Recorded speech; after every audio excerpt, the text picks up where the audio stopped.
Assalamualaikum warahmatullahi wabarakatuh.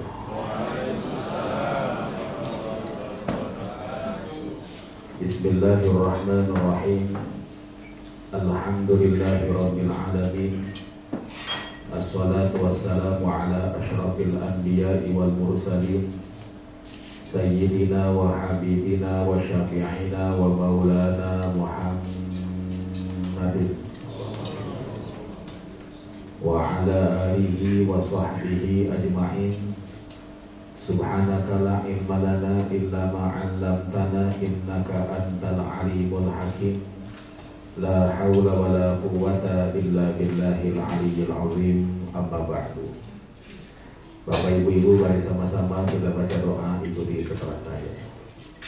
Bismillahirrahmanirrahim. Rabbi auzi'ni an ashkura ni'mataka allati an'amta alayya wa ala walidayya wa an a'mala sholihan tardahu wa adkhilni bi rahmatika fi ibadika sholihin. Labbaik Allahumma labbaik, labbaik la syarika laka labbaik, innal hamda wan ni'mata laka wal mulk la syarika lak. Hadratul Muhtaram Bapak Kiai Haji Nurul Haq dan Ustaz Abdul Khalid, bapak-bapak, ibu-ibu, tamu-tamu Allah yang semoga mendapatkan kucuran ridho dan rahmat Allah Subhanahu wa taala. Amin ya rabbal alamin. Alhamdulillah, siang hari ini Allah perkenankan kita semuanya untuk berkumpul di tempat ini. Dan insya Allah besok bapak ibu-ibu akan tinggalkan tanah air menuju ke Mekah dan Madinah insya Allah. Bapak ibu-ibu berangkat ke Mekah ke Madinah beda dengan berangkat kemanapun juga di muka bumi. Silahkan rasakan suasana hatinya ketika akan ke Mekah ke Madinah beda dengan akan kemanapun juga. Saya yakin bapak ibu sering keluar kota bahkan keluar negeri. Besok mau ke Singapura sekarang biasa-biasa aja. Apalagi kalau besok mau ke Singapura aja. Mohon maaf, selama saya jadi ustadz saya belum pernah mendapatkan panggilan ceramah orang selamatan mau pergi ke Eropa. Ada nggak ke Eropa selamatan dulu? Tapi begitu bapak ibu ditentukan untuk berangkat umroh, hati deg-degan. Makin dekat keberangkatan jemaah Allah harus diruk muncul. Bahkan kadang-kadang tetangga teman-teman suka nakut-nakuti. Apa kata teman-teman? Mau umroh ya dia. Awas tuh, kalau dia biasa di Indonesia pukul di sana dipukul. Kalau biasa nyubit di sana dicubit. Bahkan banyak jamaah Indonesia yang mau berangkat umroh pada stres. Kenapa pada stres? Takutnya dibales karena padahal mohon maaf Allah tidak pernah bayar kontan dosa manusia di muka bumi. Andaikan Allah gak pernah model kayak saya, satu dosa dibayar sekontan di muka bumi ini. Gak usah gede-gede dah, satu dosa dibayar satu bisul aja. Insya Allah kita bisulan semuanya. Tapi alhamdulillah Allah tutup aib kita sehingga yang tahu akan dosa kita cuma kita dan Allah Subhanahu wa taala. Alhamdulillah dengan doktrin ini ternyata jamaah Indonesia itu paling gampang diatur di tanah suci. Dan mohon maaf, jamaah Indonesia itu paling disenangi oleh penulis-penulis di Mekah ataupun Madinah. Kenapa sebabnya? Baik-baik. Datang orang Malaysia kata pengemis pelit, datang orang Singapura bakhil, datang orang Indonesia bagus. Kenapa? Orang Indonesia ada pengemis pasti ngasih. Padahal bisa jadi di Jakartanya, di Indonesianya pelit. Tapi begitu berangkat ke Mekah berubah jadi dermawan. Kok bisa demikian? Karena mohon maaf guru kita, orang tua kita dulu suka ngasih tahu kalau nanti punya rezeki bisa ke Mekah ke Madinah ada yang minta-minta, itu jangan ditolak, kasih aja berapapun juga. Kenapa? Takutnya yang minta-minta itu malah diterima. Saking baiknya orang Indonesia, satu ketika pernah ada jamaah yang keluar Masjidil Haram, desek-desekan, dompet yang dia simpan di kantong belakang hilang. Pas di hotel dia ketemu dengan ustadznya. Apa dia bilang? Pak Ustadz, iya Pak, ada apa Pak? Alhamdulillah Pak Ustadz, dompet saya diambil malaikat. Ustadznya kaget sambil bertanya, Bapak, mohon maaf, semenjak kecil malaikat itu diajarkan ada 10, ada Jibril, Mikail, Israfil, terus sampai Munkar, Nakir, Ridwan. Mohon maaf Bapak, saya pengen tahu yang ter-10 malaikat ini mana? Malaikat yang tugasnya nyopet, yang malaikat bilang gitu. Yang pasti kenapa muncul rasa takut? Kenapa deg-degan di hati? Karena setiap orang yang datang ke tanah haram para jemaah rahimahullah, itu sunnah mengucapkan salam tanah haram. Salam tanah haram bukan assalamualaikum. Salam tanah haram tidak lain dan tidak bukan labbaik Allahumma labbaik. Bareng-bareng. Labbaik la syarika lak labbaik. Innal hamda wan ni'mata laka wal mulk la syarika lak. Perlu diketahui bahwa kata Nabi, talbih dijawab oleh para malaikat. Dan jawaban malaikat ada dua. Pertama, orang yang datang ke Mekah disambut oleh para malaikat, labbaika wa sa'daika, silahkan nama Allah masuk, kebahagiaan buat diri. Namun tidak sedikit orang yang datang ke tanah suci, mulutnya bertalbiyah, kakinya menginjak tanah haram, bajunya dia ganti dengan baju ihram. Malaikat jawab, la labbaika wa la sa'daika. Siapa yang manggil ente? Jasadnya sampai ke Mekah, rohnya ditolak oleh Allah Subhanahu wa ta'ala. Karena itu Bapak Ibu, awalilah keberangkatan ke tanah suci ini dengan taubat para jemaah rahimahullah. Nanti malam sebelum Bapak Ibu berangkat ke bandara jemaah rahimahullah, sempatkan sholat sunnah taubat dulu. Selesai sholat sunnah taubat, istighfar, minta ampunan pada Allah, tambah sholat sunnah hajat. Untuk apa? Karena kita berhajat diselamatkan Allah sampai kembali ke tanah air lagi. Sempatkan sebelum keluar rumah untuk sholat sunnah safar 2 rakaat. Gimana niatnya? Usolli sunnatan lisafari rakaataini billahi ta'ala. Niat saya sholat sunnah safar 2 rakaat karena Allah Subhanahu wa ta'ala. Rakaat pertama setelah baca suratul Fatihah, Bapak Ibu bisa baca surat Al-Kafirun. Rakaat kedua setelah baca suratul Fatihah, Bapak Ibu bisa membaca surat Al-Ikhlas. Kalau nggak hafal surat Al-Ikhlas, Bapak Ibu bisa ganti dengan membaca Qul Hu. Kenapa Ibu? Sama aja. Nenek-nenek itu nggak hafal surat Al-Ikhlas. Kalau Qul Hu, lancar.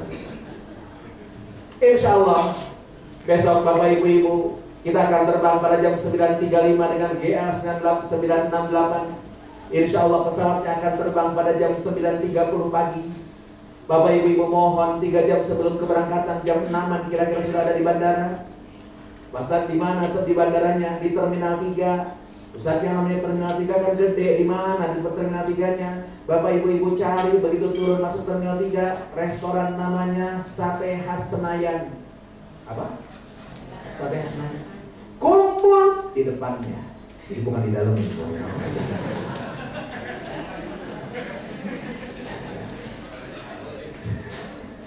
Para jemaah rahimahullah, insya Allah paspor besok akan dibagikan, boarding pass akan dibagikan. Tolong Bapak Ibu yang bawa power bank jangan dimasukkan ke tas bagasi. Power bank harus diambil, dibawa ke cabin. Kemarin kejadian Ustaz. Sekarang ini power bank baru ketahuan itu pas mau naik pesawat. Sedangkan yang namanya tag bagasi Garuda semuanya atas nama saya. Saya dicariin nih rahimahullah. Masya Allah. Akhirnya kopernya nggak terbang. Kenapa? Ada power bank. Karena itu tolong yang ada power banknya ambil, bawa ke cabin. Insya Allah 9.30 kita akan terbang. Bapak Ibu jamaah rahimahullah, 9 jam langsung kita akan ke Madinah. Di atas pesawat tidak usah sholat zuhur dan asar. Gimana dong sholat zuhur dan asarnya? Begitu masuk sholat zuhur nanti di atas pesawat, tolong niatkan untuk menjamak takhir sholatnya. Kenapa? Mendarat di Madinah sekitar jam 3 sore, jam 4 sore, waktu asar masih panjang. Karena itu tidak usah sholat di atas pesawat. Cuman untuk menjamak takhir ada satu syaratnya di antaranya. Apa itu? Ayyan liya fil waqtil awal. Harus niat di waktu yang pertama. Jadi pas masuk sholat zuhur, niatkan Bapak Ibu, saya akan menjamak takhir sholat zuhur saya nanti di waktu asar di Madinah. Pas sampai di Madinah, Bapak Ibu para jamaah rahimakumullah, insya Allah imigrasi. Selesai imigrasi, jamaah rahimakumullah, ibu ketemu bapak ketemu dengan koper-koper besar. Koper besar tidak usah diambil. Koper kecil kalau besok sempat dimasukkan, masukkan. Supaya bapak ibu-ibu nanti di Madinah nggak nenteng-nenteng apa namanya koper. Apalagi khawatirnya besok pesawat penuh. Kalau seandainya bawa koper kecil semuanya belum tentu cukup di kompartemennya. Besok jamaah rahimakumullah bagasikan saja. Nah, turun di Madinah bapak ibu-ibu, koper kecil kalau sempat ambil. Tapi kalau nanti orang Arab juru bro, keluar, ya udah keluar aja. Insya Allah nanti kopernya akan langsung kita uruskan sampai ke ke bis. Yang pasti Bapak Ibu, kalau sudah keluar silahkan sholat di halaman bandara. Samping tempat parkir itu ada masjid gede. Kenapa sebabnya? Karena khawatir ngurusin kopernya agak lama. Sambil nunggu koper, silahkan sholat di situ. Jamak takhir, boleh zuhur dulu baru kemudian asar, boleh asar dulu baru kemudian maghrib. Kalau beres semuanya sudah, Bapak Ibu kita akan menuju ke hotel di Madinah. Dari bandara ke hotel sekitar setengah jaman. Selama menuju ke hotel, tolong perbanyak baca salawat di jalanan. Salawatnya boleh Allahumma sholli ala Sayyidina Muhammad wa ala ali Sayyidina Muhammad. Boleh juga Allahumma sholli ala Muhammad wa ala ali Muhammad. Mau pakai Sayyidina salatnya boleh, enggak juga enggak apa-apa. Yang penting Bapak Ibu jangan ribut berebut Sayyidina. Karena mohon maaf saya sering ceramah daerah Jabodetabek yang mau makhluk banyak masjid yang berantem cuma gara-gara Sayyidina. Sampai-sampai Pak, saya pernah mau masuk masjidnya dikunci, saya nggak bisa masuk, nggak bisa sholat di dalam. Saya tanyalah sama tukang ojek yang mangkal di depan masjid, abang, ini kenapa kok saya mau sholat nggak bisa sholat di dalam, dikunci, nggak boleh masuk, padahal kan udah masuk waktu sholat. Dijawab sama tukang ojek, Pak Haji, sengaja ini masjid ditutup karena tadi di masjid ada yang berantem. Siapa yang di masjid berantem? Itu Pak Haji, kelompok yang salawatnya Allahumma sholli ala Sayyidina Muhammad ribut berantem sama kelompok yang salawatnya Allahumma sholli ala Muhammad. Pak Haji, daripada berantem berebut Sayyidina, serem melihatnya. Untung Pak Haji, saya mah gak pernah sholat, kata dia. Para jemaah rahimakumullah, begitu sampai perbatasan kota Madinah Al-Munawwarah, kota Haram, kota Madinah, sama-sama kita munajat. Bismillahirrahmanirrahim, sama-sama. Allahumma inna hadha haramu nabiyyika Muhammadin sallallahu alaihi wasallam. Allahumma taqabbal minna ziyaratana. Selesai kita munajat begitu, Bapak Ibu silahkan kunci mulutnya, biarkan hati bicara. Kalau boleh saya ungkapkan bagaimana ungkapan hatinya, ya Allah, depan saya tanah haram kota Madinah Al-Munawwarah, kotanya Rasulullah. Saya helmi, ya Allah, umat Rasulullah. Mata saya belum pernah melihat wajah Nabi saya. Kuping saya belum pernah mendengar suara Rasulullah. Tapi saya datang jauh dari Indonesia ke tempat ini, ya Allah, tidak lain karena dorongan cinta saya, rindu saya pada Rasulullah. Tolong ya Allah, sampaikan salam rindu. Tolong sampaikan salam cinta hamba pada Nabi-Mu, ya Allah Rabbana. Sambil kita baca salawat, ya Nabi salam alaika, ya Rasul salam alaika, ya Habib salam alaika. Salawatullah alaika, ya Nabi salam alaika, ya Rasul salam alaika, ya Habib salam alaika.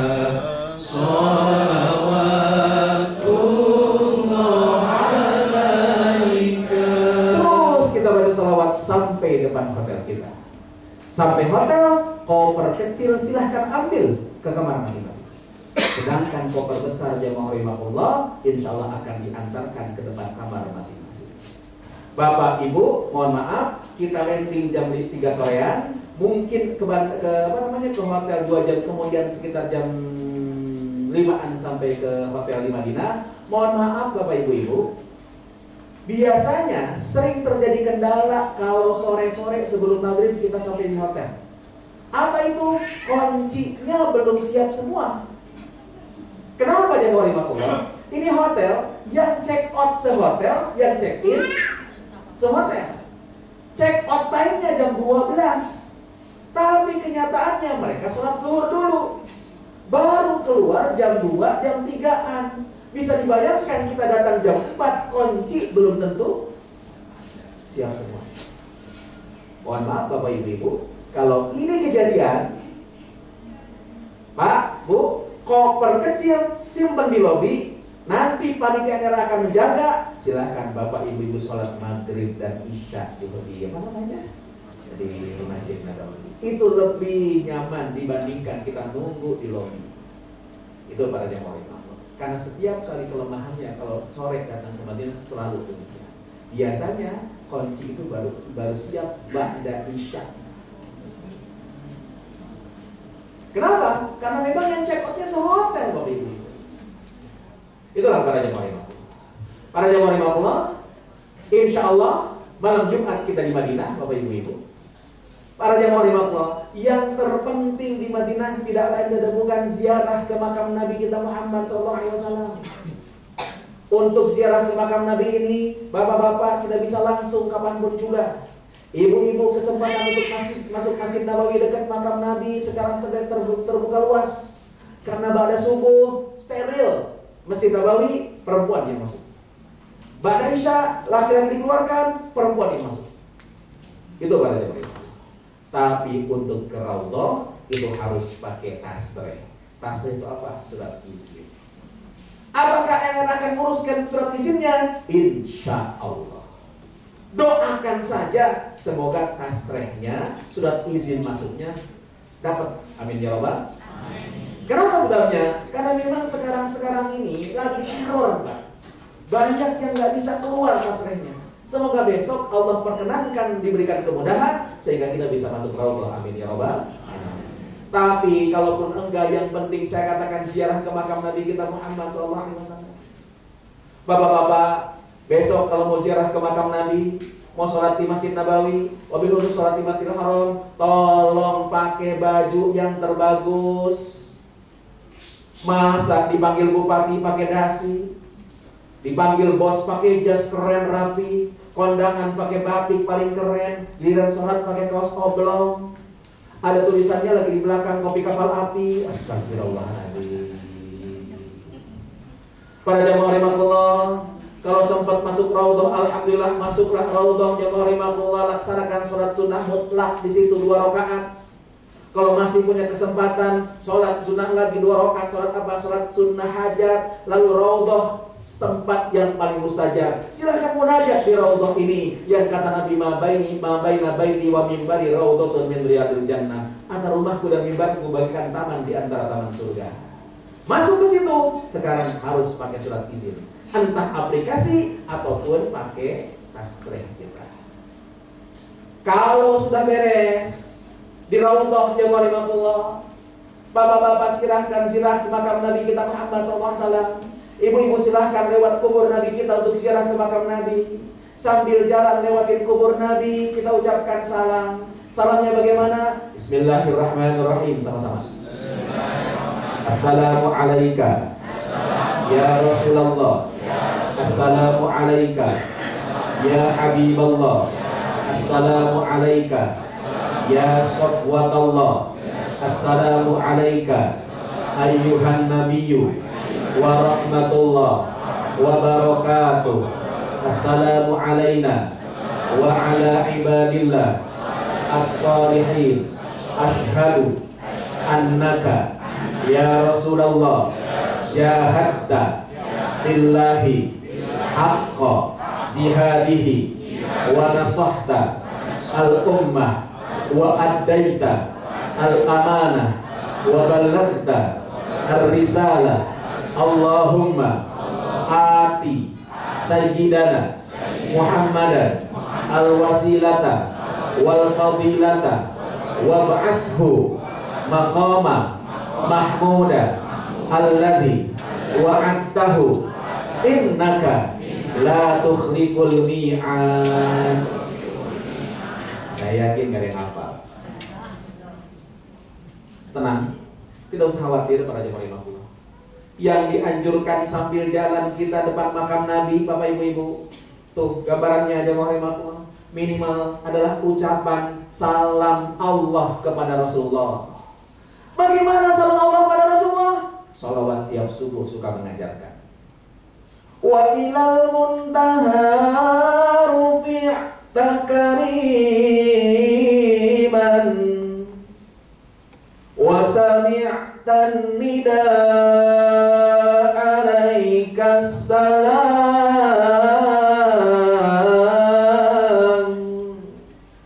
Minimal sambil lewat kubur Nabi ucapkan salam, assalamu alayka ya Rasulullah.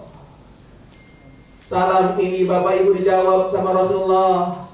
Bahkan Rasulullah sampaikan, ma min ahadin yusallimu alayya, tidak ada satupun orang yang mengucapkan salam pada diriku, kata Nabi, illa raddallahu ruhi, kecuali Allah izinkan roh Nabi kembali ke jasadnya, hatta arudda alaihi salam, sampai menjawab salam kita semuanya. Sayangnya kuping kita nggak dengar jawaban Rasulullah SAW. Karena saya yakin Rasulullah jawab, mohon maaf, setelah ucapkan salam, saya ngomong sama Rasulullah. Kalau Bapak Ibu mau niru, silahkan. Setelah ucapkan salam, assalamu alayka ya Rasulullah, kita ngomong langsung, ya Rasul, ini saya Helmi, umat engkau yang belum pernah lihat wajah engkau, umat engkau yang belum pernah mendengar suara engkau, umat engkau yang ditakdirkan terlahir jauh dari masa Rasulullah, tempatnya jauh dari tempat engkau. Hari ini saya datang dengan cinta saya kepada engkau, wahai Rasulullah, tolong terima cinta saya. Lalu kita bicara lagi, ya Allah, depan kubur Nabi ini, izinkan pertama kali saya banggakan ibu dan bapak saya. Saya punya orang tua, ini bapak saya, kita sebutkan mereka di hadapan Rasulullah. Ini ibu saya, kita sebutkan mereka di hadapan Rasulullah. Ya Allah, dengan perjuangan ibu dan bapak saya tertanam keimanan dalam hati saya. Dengan didikan mereka ada cinta dalam hati saya pada Rasulullah. Bahkan dengan pengorbanan mereka saya bisa seperti ini, ya Allah. Di hadapan Rasulullah ini, ya Allah, izinkan hamba banggakan mereka, ya Allah Rabbana. Ya Allah, begitu sabar mereka mendidik hamba, terngiang dalam badan hamba. Bagaimana ketika kecil ibu saya cerewet nyuruh saya sholat, ya Rabb. Bapak galak nyuruh saya ngaji, bahkan mata jadi saksi. Bagaimana ketika subuh susah bangun, Bapak datang dengan cipratan air ke muka saya. Kuping saya jadi saksi, dijewer ibu saya sampai merah ketika saya tidak sholat, ya Rabb. Ya Allah, pengorbanan orang tua saya begitu besar, sampai-sampai di antara ibu dan bapak saya ada yang belum sempat datang ke Madinah ini. Bukan mereka tidak cinta pada Rasulullah, tapi mereka berkorban demi saya, anak-anaknya. Tolong ya Allah, angkat derajat orang tua saya, ya Allah Rabbana. Bapak Ibu bicara begitu depan makam Nabi, yakin air mata kita tak akan pernah tertahankan. Pak Bu, jangan harap hati akan bergetar ketika menyebut nama Allah. Air mata berlinang menyebut nama Rasulullah. Kalau mengingat orang tua saja, tak pernah meneteskan air mata. Setelah itu bicara lagi, ya Allah, depan kubur Nabi ini saya mohon, hidup saya ke depan belum tentu lebih lama dibandingkan hidup yang telah saya lampaui. Mohon bimbinganmu ya Allah, agar saya berada dalam barisan Rasulullah SAW, ya Allah. Lalu dari kubur Nabi langkah selangkah ada makam Abu Bakar. Ucapkan salam, assalamu alayka ya Abu Bakrin. Langkah selangkah lagi dari kubur Nabi ada makam Umar ibn Khattab. Ucapkan salam, assalamu alayka ya Umar. Lalu Pak, kalau boleh saya contohkan, saya bicara lagi, ya Allah, Abu Bakar Umar mendapatkan kemuliaan meninggal dimakamkan samping makam Nabi. Saya si Helmi ini, ya Allah, kalau mati nanti gak mungkin dimakamkan samping makam Nabi. Tolong ya Allah, berikan keikhlasan Umar kepada saya, berikan ketakwaan Abu Bakar dan kesabaran dia kepada saya, sehingga saya bisa dikumpulkan dalam barisan Rasulullah SAW. Bapak Ibu, itulah hebatnya Rasulullah. Kubur Nabi samping kiri kanannya bukan kubur anak istrinya. Bapak cek ke Imogiri, di Imogiri ada makam Raja-Raja Mataram. Raja-raja Mataram kuburannya sekomplek. Kiri kanan makam raja, makam siapa? Makam anak istrinya. Tapi Rasulullah sampingnya bukan makam anaknya. Walaupun Fatimah meninggal dunia 6 bulan setelah Rasulullah meninggal dunia. Sebelum meninggal Abu Bakar, Fatimah wafat duluan. Tapi Fatimah tidak dimakamkan di samping makam Nabi. Yang dimakamkan di samping makam Nabi 2 orang sahabat. Abu Bakar dimakamkan di pundak Nabi, Umar bin Khattab dimakamkan di kaki Nabi dengan posisi makam seperti ini. Jadi tengah makam Rasulullah SAW, jadi manis makam Abu Bakar Siddiq radhiyallahu anhu, jadi kelingking makam Umar bin Khattab radhiyallahu anhu. Pertanyaannya adalah, kenapa kok di samping makam Nabi bukan makam anak istrinya? Lalu kenapa kok hanya 2 orang sahabat saja dikuburkan di samping makam Nabi? Bukankah sahabat itu ratusan ribu? Kenapa kok di samping makam Nabi hanya 2 orang sahabat saja? Jawaban 2 pertanyaan ini panjang. Kalau saya jelaskan sekarang, waktu manasik kita habis. Jadi kalau tak pengen tahu jawabannya, undang saya ceramah. Nah, para jamaah rahimakumullah, insya Allah setelah itu perbanyak ibadah di Masjid Nabawi. Para jamaah rahimakumullah, sholat di Masjid Nabawi lebih afdal 1000 rakaat dibandingkan manapun juga. Kecuali Masjidil Haram, fa innahu bimi'ati alfi rakaatin lebih afdal 100.000 kali. Tapi tolong, kalau sholat di Masjidil Haram dan Masjid Nabawi, tolong jangan bawa-bawa kalkulator. Selesai sholat hitung pahala, 100.000, akhirnya karena hitung-hitung pahala, banyak orang yang pulang umroh nggak sholat lagi, begitu pun. Masih tanya kenapa nggak pernah kelihatan sholat lagi? Masih punya tabungan pahala. Urusan pahala kita kembalikan kepada Allah. Yang saya ingatkan Bapak Ibu-Ibu, 1, di Madinah Al-Munawwarah yang rahimahullah, adzan subuh 2 kali. Makkah pun juga sama. Adzan pertama 1 jam sebelum masuk waktu sholat. Adzan kedua masuk waktu sholat. Jadi kalau Bapak Ibu mendengar adzan pertama, 1 cirinya tidak membaca as-sholatu khairum minan naum. Bapak Ibu, Madinah sekarang sedang menuju musim dingin. Udaranya jamaah rahimahullah 25 derajat siang-siang. Kalau pagi 18 derajat, 16 derajat, begitu pun juga di Mekah sejuk. Jadi karena sedang musim dingin sekarang, di Mekah Madinah azan subuhnya jam setengah 6 pagi. Baru sholat subuh jam 6 kurang 1/4. Ini kabar gembira buat Bapak Ibu yang suka kesiangan di Indonesia. Insya Allah di Mekah Madinah nggak kesiangan. Karena azan subuhnya jam berapa? Setengah 6. Kalau masih kesiangan juga subuhnya, emang dasar kebeluk yang rahimahullah gitu.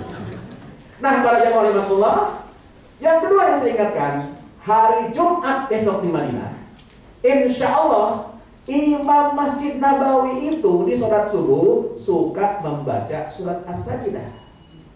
Jadi ketika imam membaca ayat 15 dari surat tersebut, innama yu'minu bi ayatina alladziina idza dzukiru biha kharru sujada wasabbahu bihamdi rabbihim wa hum la yastakbirun. Imam akan takbir, Allahu Akbar, langsung sujud. Lah, kalau langsung sujud, ini ayat sajadah. Imam yang membaca sunnah sujud, makmum yang mendengar sunnah sujud. Habis sujud, imam bangkit lagi melanjutkan bacaannya. Sayangnya di Jakarta khususnya, di Indonesia pada umumnya jarang dilaksanakan. Jadi jamaah Indonesia ibu-ibu, begitu mendengar imam Allahu Akbar, nyangkanya ruku, Allahu Akbar ya ruku. Kiri kanan orang Arab tahu itu ayat sajadah, sujud semuanya. Pas yang lain sujud dia ruku, jamaah Indonesia bingung lagi ruku tuh. Nengok kan? Nengok. Di sana ada orang Sukabumi lagi bingung juga. Nengok juga. Mata ketemu mata, ngasih kode. Tolong jangan kejadian mereka begini. Kalau imam subuh besok rakaat pertama membaca ayat sajadah yang diawali dari kalimat alif lam mim, oh imam pasti melaksanakan sujud tilawah. Imam sujud, makmum harus ikut sujud. Tidak sujud, batal sholatnya. Ustaz ketika sujud baca apa? Doanya khusus. Sajadah wajib. lilladzi khalaqahu wa sawwarahu wa syaqqa sam'ahu wa basarahu bihaulihi wa quwwatihi wa tabarakallahu ahsanul khaliqin. Ustaz enggak apa, enggak baca subhanallah. Ustaz lupa, diam. Yang penting sujud, bukan baca doa. Nah, para jamaah Allah, Jumatan, ibu-ibu ikut Jumatan.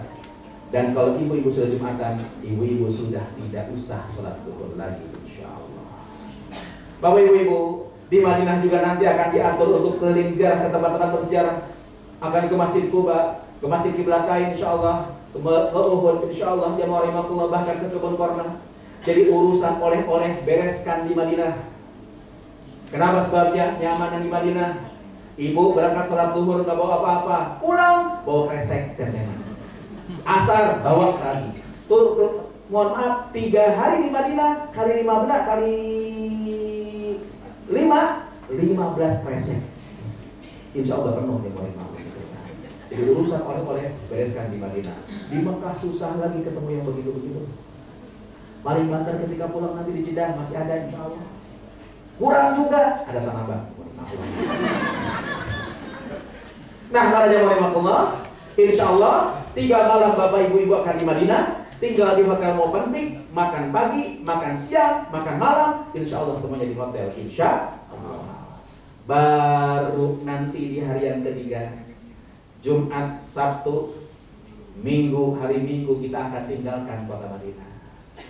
Ustaz, kita ke Madinah, berangkat dari Madinah ke Mekah jam berapa? Habis zuhur. Lah kalau habis zuhur pagi-pagi nganggur dong? Enggak. Apa yang dilaksanakan pagi-pagi? Pamitan. Sama siapa? Sama Rasulullah. Kenapa? Karena kalau orang meninggalkan kota Madinah tanpa pamit sama Rasulullah kurang sopan. Saya datang ke rumah ibu. Setelah saya datang, ngobrol sama bapak sama ibu, bapak ibu masuk ke dalam, saya pulang diam-diam pergi, sopan nggak kira-kira? Nggak sopan. Karena itu tolong sempatkan pamitan dulu. Insya Allah kita akan bareng-bareng pamitan dulu. Setelah itu bapak ibu-ibu masuk Masjid Nabawi, sholat sunnah di Masjid Nabawi. Sholat sunnah apa saja? Tutup dengan salam dari jauh, Assalamualaikum ya Rasulullah. Setelah itu silahkan bicara, ya Rasul, saya Helmi, ya Rasul pamit mau tinggalkan kota Madinah. Ya Rasul, mohon ya Rasul, insya Allah saya akan bawa ajaran engkau ke tanah air Indonesia. Ya Allah, saya mohon perkenankan kalau bisa tiap tahun saya bisa datang ke Madinah ini. Andaikan kau tidak berikan kesempatan itu, tolong ya Rabb, ketika kau wafatkan saya dalam keadaan husnul khatimah. Pulanglah ke hotel, sebelum zuhur silahkan mandi. Mandi apa Pak Ustaz? Mandinya khusus, namanya mandi sunnah ihram. Sebelum kita umroh disunnahkan mandi dulu. Ustaz, mandinya gimana caranya? Mandi biasa aja, cuman pakai niat. Niatnya bagaimana? Bismillahirrahmanirrahim, sama-sama. Nawaitul musla sunnatan bil ihrami lillahi ta'ala. Gak bisa pakai bahasa Arab, pakai bahasa Indonesia. Niat saya mandi sunnah ihram karena Allah Subhanahu wa ta'ala. Pakailah wangian sewangi-wanginya di badan. Kukunya panjang, potongin. Jenggot, kumisnya nggak rapi-rapikan. Lalu jamaah rahimakumullah, pakailah baju ihram. Sholat zuhur berjamaah di Masjid Nabawi, jamaah rahimakumullah. Sambil nunggu sholat zuhur di Masjid Nabawi, laksanakan 1 sholat sunnah ihram di Masjid Nabawi. Ikut jamaah sholat zuhur. Habis sholat zuhur, jamaah takdim dengan asar, langsung bangun sholat asar. Insya Allah setelah sholat zuhur kita jamaah takdim dengan asar sendiri-sendiri. Insya Allah habis makan siang, jam 2 siang hari Minggu besok bapak ibu akan tinggalkan kota Madinah. Semuanya sudah pakai baju ihram. Dan untuk laki-laki saya anjurkan sudah tidak pakai daleman lagi sejak dari hotel. Kenapa sebabnya saya tekankan begitu? Karena sering kejadian di hotel pas turun, pas mau berangkat, Ustaz, saya masih pakai celana dalam ya. Kan niatnya bukan di sini, di Bir Ali nanti. Betul Pak. Boleh kan Ustaz? Boleh. Sampai di Bir Ali dia lupa. Berangkatlah ke Mekah. Bisnya beda dengan saya. Saya turun dari bis, dia turun dari bis. Pas dia turun dari bis, tengok ke belakang ada saya. Pas lihat muka saya, dia baru ingat celana dalam. Dia langsung datang, Ustaz, saya masih pakai celana dalam. Saya bilang, copot celananya, bayar dam. Makanya besok Di hotel Mopendi, pas bapak ibu habis makan turun ke bis, saya dengan Ustadz Ali insya Allah akan berdiri di pintu bis ngerazia bapak-bapak. Nah para jamaah Allah, insya Allah jam 2 siang kita akan pergi ke Bir Ali. Bapak ibu, yang wajib di Bir Ali itu niat, bukan sholat. Sholat sunnah ihramnya kita tarik di Masjidil Haram, di Masjid Nabawi. Untuk apa? Kemuliaan Masjid Nabawi. Jadi sampai di Bir Ali kita cukup niat, dan niat Nabi di atas kendaraan. Karena itu, karena kita mengejar naik kereta, kita tidak turun di Masjid Bir Ali misalnya. Kita niat di bis, kita akan sama-sama niatnya bagaimana? Bismillahirrahmanirrahim, sama-sama. Labbaik Allahumma umratan, labbaik Allahumma umratan. Kalau yang mau panjang, nawaitu al-umrata wa ahramtu biha lillahi ta'ala. Mulut berkata labbaik Allahumma umratan, yang wajib itu ikrar batin. Saya niat umroh karena Allah, karena tempat niat adanya di hati. Bu, Pak, kalau sudah niat umroh ini, mohon maaf, niat ini tidak boleh dibatalkan. Gak boleh tuh begitu sampai ke Mekah ngomong ke Ustaz, Ustaz, saya tuh capek, Ustaz. Saya nggak jadi aja dong. Apapun yang terjadi harus diselesaikan. Sakit, dorong. Bahkan maaf, kalau sudah niat di hati, berarti Bapak Ibu sudah tanda tangan kontrak dengan Allah. Kontrak ini tidak boleh dibatalkan apapun yang terjadi. Bahkan kalau sudah kontrak dengan Allah dalam bentuknya umroh, ternyata Allah perintahkan Israel untuk mencabut nyawa dia, maka tetap si mayatnya dimandikan, tetap dikafani, tetap disolatkan dan dikuburkan. Tapi Rasulullah ngasih tahu ketika dikafani, la tukhammiruhu, kepalanya jangan ditutup. Padahal kita kalau ngapain orang apa sih diapain? Ikat kepala namanya. Kita dari pocong, la tukhammiruhu, tidak boleh ditutup kepalanya. Kenapa? Kata Nabi, fa innahu yub'atsu yaumal qiyamati mulabbiyan. Karena orang itu nanti di hari kiamat akan dibangkitkan dalam keadaan bertalbiyah. Pas bangun langsung berkata labbaik Allahumma labbaik.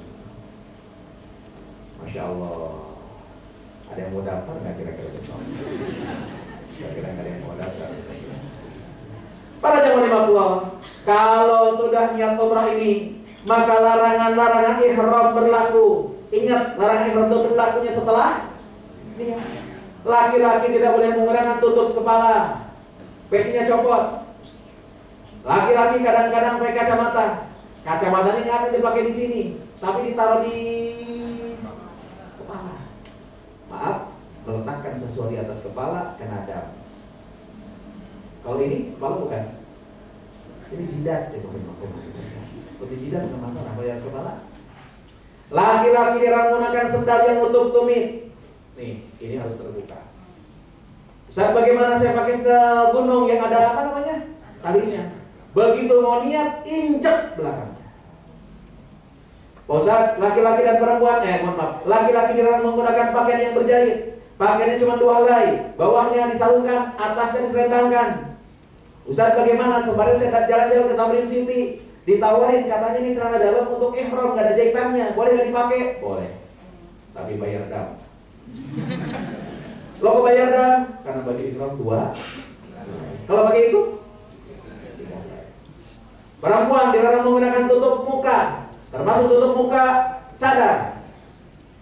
Laki-laki dan perempuan dilarang menggunakan wangi-wangian, termasuk wangi-wangian sabun, sampo, tisu basah, lipstick, lip gloss, bedak. Apa yang blok-blok itu bukan konblok, apa namanya? Apa ya? Sunblock.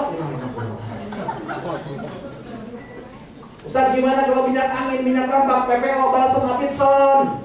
Oh, itu mah bukan wangi tapi bau. Karena itu boleh digunakan, jangan ngomong. Laki-laki dan perempuan dilarang motong rambut, gunting rambut atau nyabut bulu yang lainnya. Hati-hati. Ucek-ucek hidung, kejabut bulu hidungnya, bayar dam. Damnya apa? Min syamin au shadaqatin au nusuk. Puasa ataupun ngasih sedekah atau motong kambing. Ucek-ucek hidung, kejabut bulu hidung satu, kasih paket miskin satu paket makan. Satu paket makan di sana Kentucky. Kentucky itu 25 real. Ucek-ucek hidung, kejabut bulu hidung 25 real. 20 hidung 20 hidung kali 22, 25 kali 2. 30 hidung. Hitung sendiri para jemaah yang aku. Nah, para jemaah yang aku, laki-laki dan perempuan dilarang untuk tutup cabut-cabut tanaman. Dilarang berhias. Mohon maaf jemaah yang aku, dilarang hubungan suami istri. Kalau terjadi hubungan suami istri sebelum tahallul, maka satu umrohnya batal dan dia harus motong kontak, bukan kambing lagi. Tolong dijaga dan insya Allah kita akan menuju ke Mekah 2 jam, sekitar 3 jaman naik ke kereta itu. Pada jam 5 di perjalanan silahkan berbanyak baca talbiyah labbaik Allahumma labbaik, sama-sama. Labbaik la syarika laka labbaik innal hamda wan ni'mata laka wal mulk la syarika lak. Sampai ke Mekah insya Allah langsung akan dibawa ke hotel. Hotel di Mekah namanya Makkah Hotel. Makkah Hotel itu Bapak Ibu zaman baheula namanya Hilton Makkah. Sekarang berubah jadi Makkah Hotel. Ada depan pintu 79. Insya Allah jamaah Allah dekat ke Masjidil Haram. Makan pagi, makan siang, makan malam semuanya di hotel insya Allah jamaah Allah. Bapak Ibu, sesampainya di Mekah insya Allah nanti akan makan malam dulu, baru kemudian kita akan tawaf dan sa'i. Dan MLA Bapak Ibu akan memfasilitasi headset supaya Ustaz gak teriak-teriak tapi suaranya bisa kedengeran. Tapi saya ingatkan headset ini bukan souvenir. Tolong balikin, karena banyak yang nyangkut hilang, dan dibalikin disangkanya souvenir. Nah kalau headset ini sudah bunyi, sudah nyala, suara Ustadz sudah terdengar, Bapak Ibu bisa melaksanakan 3 hal. 1, cukup ketika tawaf mengaminkan doa aja. Amin, amin, amin, boleh. 2, matikan headsetnya, doa sendiri, boleh. 3, boleh juga ngikutin doa Ustadz. Allahumma, ikuti. Allahumma habib ilaina, habib ilaina. Tapi tolong kalau ngikutin doa Ustadz hati-hati. Kemarin pas waktu umroh 42 orang sebes ngikutin doa saya semuanya. Allahumma, mereka Allahumma. Tiba-tiba putaran ketiga tawaf kan desek-desekan. Jempol kaki saya diinjak orang Turki. Orang Turki tinggi gede, injek jempol kaki saya. Pas keinjek, Allahumma, aduh, kata saya. Itu jamaah di belakang kompak, Allahumma, aduh. Saya tanya Pak Haji, kenapa doanya pakai aduh? Kata dia, Pak Ustaz kita dengar sebes Ustaz doanya Allahumma aduh. Tenangkan hati, masuk ke Masjidil Haram, Ka'bah kelihatan. Begitu Ka'bah kelihatan kita baca doa. Bismillahirrahmanirrahim sama-sama. Allahumma zid hada al-baita ta'ziman wa tashrifan wa zid man azzamahu wa syarrafahu mimman hajjahu aw i'tamarahu ta'ziman wa tashrifan wa takriman wa birra. Tatap itu Ka'bah sambil munajat, makasih ya Allah saya bisa kemari. Saya bisa kemari bukan karena kehebatan saya, bukan karena kepintaran saya, bukan karena kekayaan saya, tapi Engkau yang mentakdirkan saya kemari. Makasih ya Allah Rabbana. Kalau sudah tenang, baru kita laksanakan rukun umrah selanjutnya. Yang kedua yaitu tawaf. Tawaf ini Ka'bah. Nabi katakan at-tawafu kas-shalah. Tawaf itu seperti salat. Jadi kalau salat harus punya wudu, berarti tawaf harus. Gimana kalau batal? Berhenti tawafnya. Wudu dulu, lanjutkan di putaran berapa tadi kita berarti. Ustaz, di Jakarta saya ini diajarkan semenjak kecil yang namanya sentuhan laki-laki dan perempuan batal. Ustaz, yang tawaf kan ribuan orang, saya suka kesenggol orang, gimana batal apa enggak? Ketika tawaf, yakinkan tidak batal. Kenapa? Karena kalau yakin batal, insya Allah tawaf kita nggak beres-beres. Putaran pertama kesenggol orang India. Ustaz, izinnya mau tawaf mau wudu. Selesai dulu, mau tawaf lagi, keinjak orang Turki. Daripada nggak beres-beres, niatkan, yakinkan tidak batal. Tapi kalau sudah balik ke hotel, jadi batal lagi. Tawaf dimulai dari sudut Hajar Aswad. Mohon maaf, kalau ini sudut Hajar Aswad, tak kata kita lewatin, kira-kira saja lewatin sudut Hajar Aswad ini. Sunnahnya memang ngadep dulu Ka'bah. Tapi maaf, zaman Nabi dengan zaman sekarang beda. Sekarang yang tawaf ribuan orang. Kalau berhenti begini dulu, didesak orang. Sambil jalan aja, ngelerek, ngelirik yang mau makhluk ke sebelah kiri, lihat Ka'bah, sambil angkat tangan dan mengucapkan takbir. Bismillah, Allahu Akbar sama-sama. Kita kecup. Tidak usah begini. Bismillah, Allahu Akbar.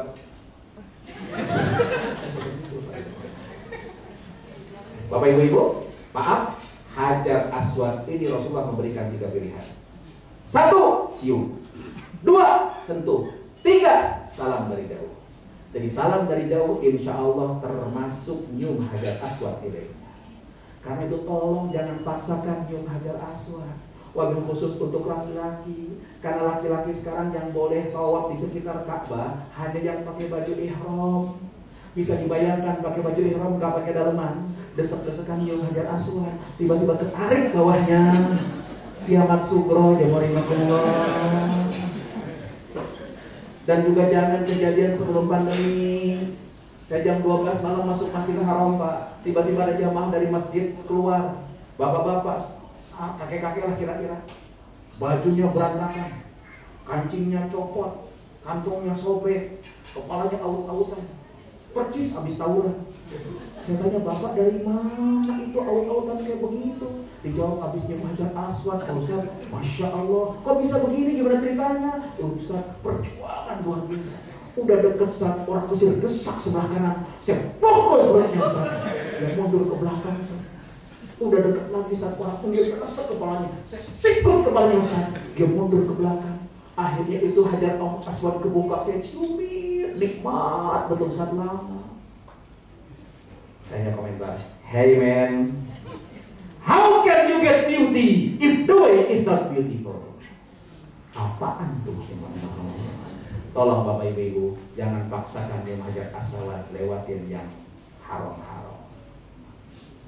Tawaf posisi Ka'bah sebelah kiri, usahakan jangan ngebelakangin Ka'bah. Ini kan sedang mulai musim selfie, Bu. Mohon maaf. Ya gengsi sekarang tolong jangan makhluk. Begitu Bismillahirrahmanirrahim langsung cetek ngebelakangin Ka'bah. Bikin status bagi Ka'bah putaran pertama. Masya Allah. Yang itu belakangan.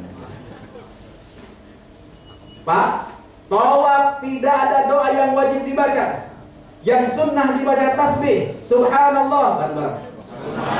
Walhamdulillah. Wala ilaha illallah. Allahu Akbar. La haula wala quwwata illa billah al-aliyyil azim. Sepanjang tawaf 7 putaran yang sunnah dibaca tasbih. Kecuali begitu sampai ke rukun Yamani, Bapak Ibu satu sudut sebelah Hajar Aswad, sunnahnya disentuh. Tapi mohon maaf kalau disentuh sekarang kan ada. Kenapa sebabnya? Karena mohon maaf, ketika orang sedang ihram tidak boleh kena wanginya. Sedangkan Ka'bah disiram wangi-wanginya. Jadi tolong kalau sedang ihram, tolong jangan menyentuh Ka'bah. Gimana dong kalau dari sentuh? Cukup angkat tangan saja sambil baca doa Rabbana Atina sampai terakhir para jemaah makhluk. Kalau sudah beres tawaf Bapak Ibu, silakan Bapak Ibu doa. Doanya di mana? Di tempat yang paling mustajab. Doa yang paling mustajab, tempat yang paling mustajab di sekitar Ka'bah yang pertama tidak lain dan tidak bukan adalah Multazam. Mana Multazam itu Bapak Ibu lihat Hajar Aswad. Sampingnya pintu Ka'bah, antara Hajar Aswad ke pintu Ka'bah itulah Multazam. Pintu Ka'bah termasuk Multazam. Jadi kalau bisa nempel di dinding Ka'bah boleh. Nempel di pintu Ka'bah bagus. Gak bisa begitu mundur ke belakang. Gak bisa begitu mundur ke belakang. Yang penting searah yang oleh makhluk dan Multazam. Saya kalau mimpi umrah, selesai tawaf, saya pasti bawa jamaah doa di arah Multazam. Saya pimpin doa. Lalu saya katakan, Bapak Ibu silakan doa masing-masing. Saya mundur ke belakang, nungguin mereka pada doa. Saya lihatin jamaah tuh sambil nungguin. Tiba-tiba saya lihat ada ibu-ibu yang di Mu'tazam gak doa. Dia ambil buku dari tasnya, dibuka sebentar. Kalau buku itu diangkat-angkat begini. Yang lain doa khusyuk sampai menangis-menangis, dia mah enggak, cuma begini. Wah, saya deketin si ibu-ibu. Antara pintu Ka'bah ke Hajar Aswad itu namanya Mu'tazam, tempat yang mustajab. Mu'tazam itu artinya pasti, wajib. Doa di sini pasti dikabulin sama Allah. Ibu doa bukan ngangkat ngacung-ngacung buku. Dijawab sama si ibu, Ustaz, maaf. Ketika teman saya, tetangga saya, saudara saya tahu saya berangkat umroh, mereka tuh pada nitip doa. Doanya ditulis di buku ini. Nah, saya tadi mau baca satu-satu, pusing desek-desekan. Saya angkat tuh buku sambil ngomong, ya Allah, isi buku ini titipan doa teman saya, saudara saya, tetangga saya. Saya pusing bacanya, tolong engkau aja yang baca, jangan dipraktekin besok. Itu TV doa kan? TV doa kan? Masuk Masjid Haram, masuk Masjid Nabawi, duduk di Haram, duduk di Masjid Nabawi, baca doa itu satu-satu, itu amanah. Beres tadi Mu'tazam, Bapak Ibu geser sedikit, ada maqam Ibrahim. Kata Al-Quran, wattakhidhu min maqami Ibrahim musalla. Jadikan tempat sholat itu maqam Ibrahim. Sempatkan sholat di sekitar maqam Ibrahim. Surat sunnah tawaf, usolli sunnatat tawafi rok'ataini lillahi ta'ala, 2 rakaat. Selesai sholat sunnah, silahkan doa belakang maqam Ibrahim, sekitar maqam Ibrahim, tempat mustajab. Baru kemudian cari air zam-zam, minum air zam-zam para jamaah rahimakumullah, dan setelah itu lanjutkan sa'i. Sa'i tidak harus punya wudu. Batal wudu, lanjutkan sa'inya. Sa'i dimulai di sofa ke Marwah, jaraknya 400 meter. Kali 7, 2,8 kilo. Sanggup? Sanggup jalan kaki? Kalau nggak sanggup, nggak usah kecil hati. Di sofa banyak yang nawarin jasa dorongan kursi roda. Silahkan pakai kursi roda dorongan tersebut. Ya, ada jasanya. Tapi biasanya yang dorong orang Arab.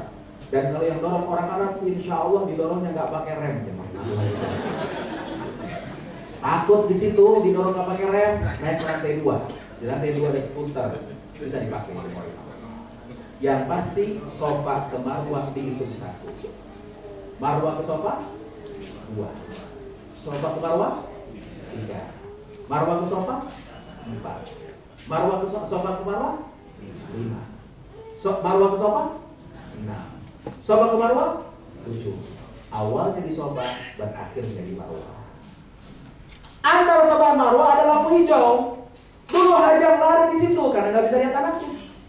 Sekarang dikasih lampu hijau, tempat tadinya Hajar tersebut. Laki-laki sunnah dari kecil, perempuan tidak sunnah dari kecil. Kalau sudah selesai di Marwah yang ke-7, ambil gunting, cukur rambutnya jemur 5 minimal 3 helai. Siapa yang gunting, siapapun juga, termasuk boleh gunting sendiri pada jemur 5. Kalau sudah selesai gunting, prosesi umrah sudah selesai. Silakan perbanyak ibadah di Masjidil Haram. Terima kasih. Allahumma fiqhna wa Assalamualaikum warahmatullahi wabarakatuh.